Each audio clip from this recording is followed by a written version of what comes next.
اور اس زندگی سے پہلے ہم ہزاروں سال تک روح کی کیفیت میں رہے، پھر یہ دنیا کی زندگی ملی، پھر قبر کی زندگی، ہزاروں سال ہمیں قبر میں رہنا ہے، پھر حشر کا 50,000 سال کا دن ہے، پھر میزان عدل ہے، اور پھر اچھوں کو جنت اور بروں کو جہنم۔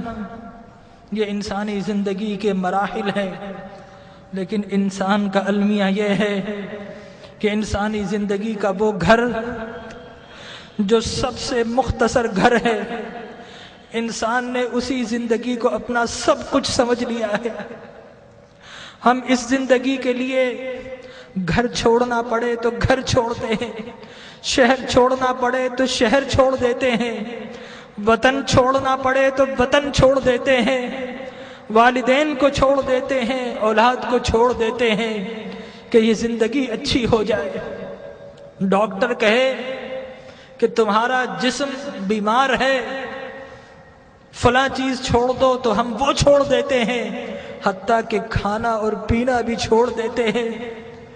لیکن میرے بھائیوں، اپنے دل پر ہاتھ رکھ کر بتاؤ کہ کبھی اللہ اور اس کے رسول کے لیے کچھ چھوڑا ہے؟ اللہ نے کہا کہ برے اعمال چھوڑ دو، تو ہم نے اللہ کے لیے کبھی برے اعمال چھوڑے ہیں؟ اس کے رسول کی محبت کی خاطر کچھ چھوڑا ہے؟ ارے فقط ایک آنکھ جانے کا خطرہ ہو تو ہم ڈاکٹر کے پاس ساری جمع پونجی دے دیتے ہیں، ڈاکٹر کو پیش کر دیتے ہیں، اور وہ رب کہ جس نے بغیر کچھ لیے آنکھ دی، ناک دیا، کان دیے، جسم و جاں دیے، گھر بار دیے، عزت و آبرو دی، جس نے مال و دولت دیا، کیا ہم نے اس رب کی بارگاہ میں کبھی کچھ پیش کیا ہے؟ اپنے دل پر ہاتھ رکھ کر بتائیے، کبھی رات نیند کو قربان کر کے کبھی اس رب کی بارگاہ میں کچھ سجدے پیش کیے ہیں؟ کبھی اس رب کی خاطر آنسو بہائے ہیں؟ ارے اس دنیا کو سب کچھ سمجھنے والوں، اس دنیا کو بڑا ہم سجاتے ہیں، گھر میں رنگ و روغن کرتے ہیں، فانوس لگاتے ہیں، وائٹ واش کرتے ہیں، قیمتی گدے اور قیمتی سامان سے اپنی زندگی کو آرام پہنچاتے ہیں، لیکن یاد رکھیے کہ یہ زندگی 60-70 سال کی زندگی ہے، آگے کی جو زندگی، قبر کی جو زندگی ہے، وہ ہزاروں سال کی زندگی ہے، اور خدا کی قسم ہماری قبر ہمیں پکار رہی ہے، یہ ہم ہی نکمے ہیں نہیں سنتے، ہماری قبر کہہ رہی ہے کہ لوگوں میں بھی تو تمہارا گھر ہوں، لوگوں میرے پاس بھی تم کو آنا ہے۔ اے دنیا کے گھروں کو سجانے والوں، کبھی میری سجاوٹ کا بھی انتظام کیا ہے؟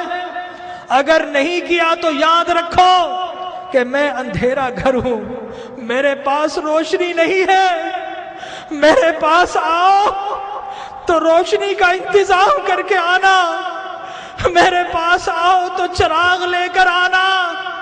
ارے میں تو لوگوں کی پسلیوں کو بھیج دیتی ہوں، میرے پاس تو ڈسنے والے سانپ اور بچھو ہیں، میرے پاس تو اندھیرے ہیں۔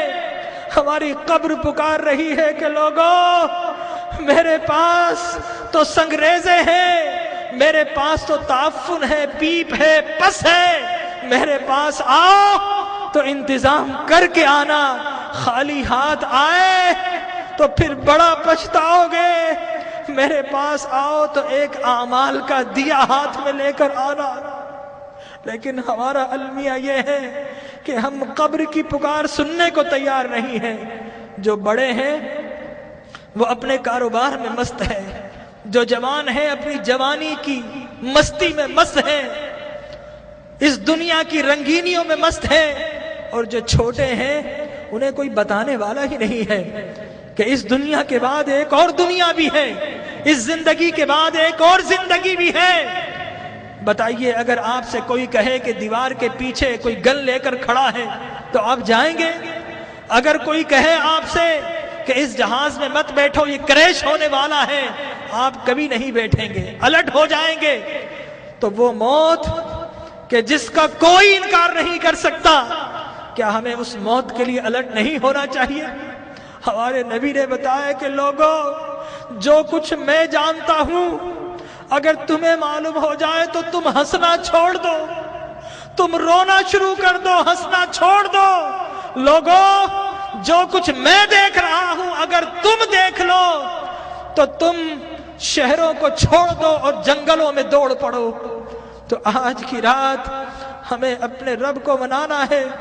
ہم بہت ہنس لیے ہیں، آج کی رات تو کچھ آنسو بہا لیجئے، اپنے رب کو منا لیجئے۔ ارے اللہ کے انبیاء کو دیکھیے، یحییٰ علیہ السلام بچے ہیں، 6-7 سال کے ہیں، زارو قطار روتے تھے، بے ہوش ہو جایا کرتے تھے۔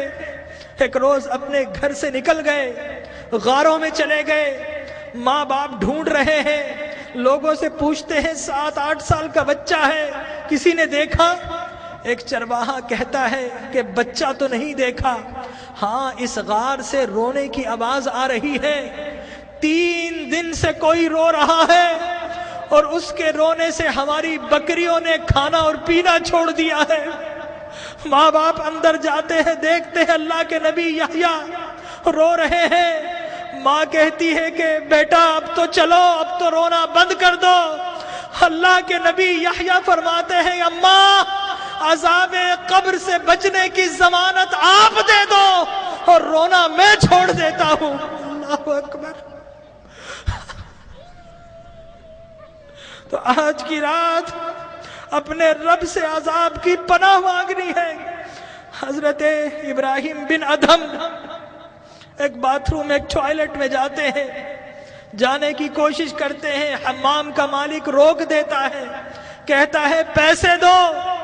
حضرت ابراہیم بن ادھم رونا شروع کر دیتے ہیں اور کہتے ہیں کہ یہ لیٹرین جو شیطان کی جگہ ہے، یہاں پر جب بغیر پیسے کے نہیں جا سکتا، ارے اللہ کی وہ جنت جو انبیاء اور اولیاء کے رہنے کی جگہ ہے، وہاں اعمال کے بغیر کیسے جاؤں گا؟ تو آج اعمال کا چراغ